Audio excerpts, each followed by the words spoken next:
Do we have any questions today? I saw you playing the handpan on Instagram. You're great, by the way. Thank you. Is there a connection between handpan playing and spirituality? There's a connection between team making and spirituality. It's where you create the things that you create from. I started to play the handpan several years ago. I kind of did it because I was looking for a drum, and then I saw it and said, oh, that's my drum. I played because I enjoy expressing through it. You're not just in words, you're in all of your actions. So it's one of my ways to express myself, and it's one of my ways to share sometimes. I don't record as much as I play, I promise. To share sometimes pieces of it with the ones that wish to see it. So that's as good as I can say it. Can you talk about the power of prayer? Why pray? Best ways to pray? Prayer comes from the understanding and the belief of a human that there is something bigger than what they know to be their physical world, that they can, through some kind of act of going within and reaching out, they can reach that and ask that to support them in whichever way they want to be supported. I feel like the power of prayer goes more for the one that prays many times than the one they pray for. I feel like when a person becomes one with their purpose, with their wish, and with their deep force to move some things, sometimes they become the answer of their prayer. I also believe that there's the area, the space, the energy, not the area, the space that created us is out there. And every time that we get out of the mental and reach out to the energy of our existence, something from that space comes back. You can pray in several ways. You can pray by writing a prayer. You can pray by using, I don't know, known prayers for religion or otherwise. You can just go within and see that which you would like to create, to manifest, to pray for, and just hold that end result that you wish to manifest, like someone's wellness, etc., deep in your vision, and just keep holding it, and then reach out and ask something that you perceive as divine or powerful. Ask that to hold it with you, for you, and help you achieve it. Sometimes there's a prayer where a person feels powerless and they ask to be held. So that is another way that people pray. I found that working with people, working with life, living this life, prayer is very powerful. Where you feel that all the other roads are kind of blocked, prayer works. Prayer works. Sometimes it may not be answered like you wanted to, like I wanted to, I don't know what, and it didn't happen. Maybe whatever was meant to happen happened. Maybe you needed it for something that is just some kind of a selfish need.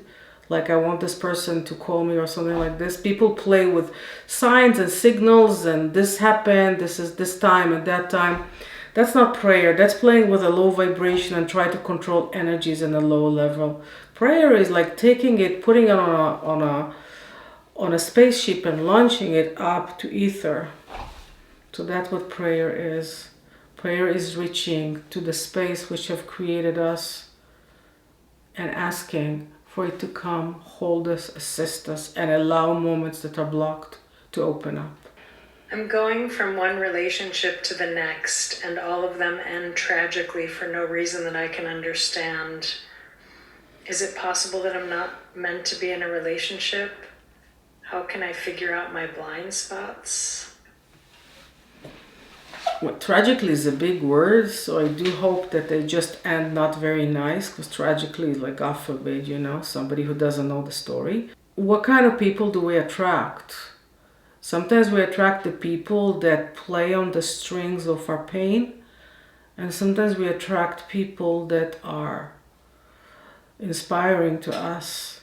With everybody, when they look at the kind of people they go out with, they date, or they're couples with, they always kind of have the same person.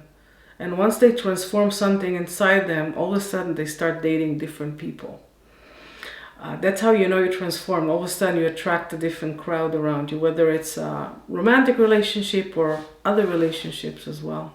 I feel like before dating people, maybe, especially for the person that asked that, maybe you should just kind of get to know them a little bit. See if they have the same characteristics of the ones before, and then maybe you don't have to date another one of that.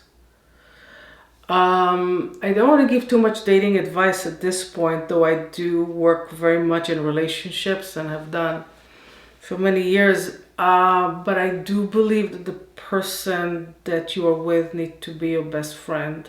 And I have a feeling that those disastrous relationships did not have that in the mix. And they need to be your best friend, meaning like they need to care about you and want to give more than they want to take, and really show interest in you, genuine interest in you, and curiosity about you, and honest and transparency.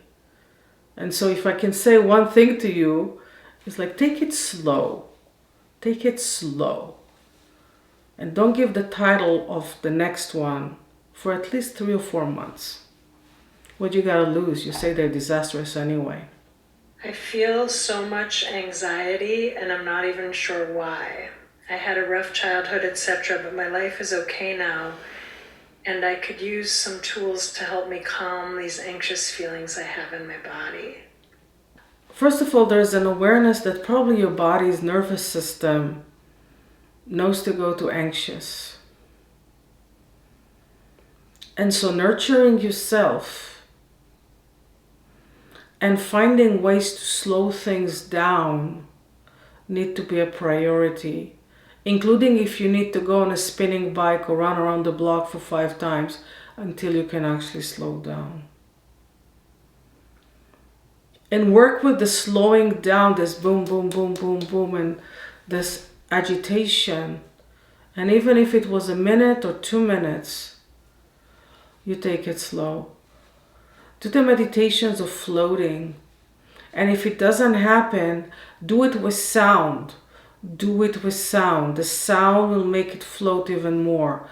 Do it with video. Do it with images. Anything that takes to get you out of the agitation and into a place of resting in your moment. Resting in your moments is a practice that takes time to accomplish when you're meditating on your own. Do it while walking.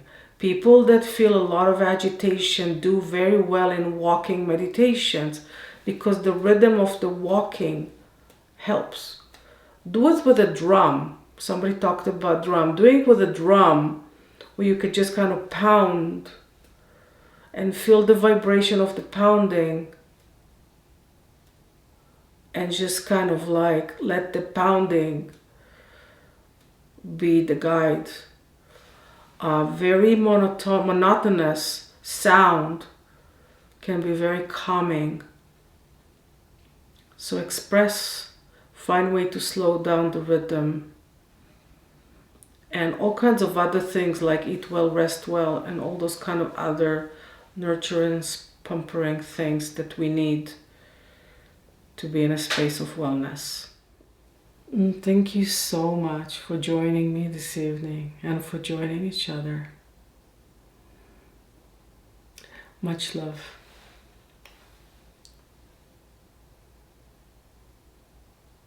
Much love.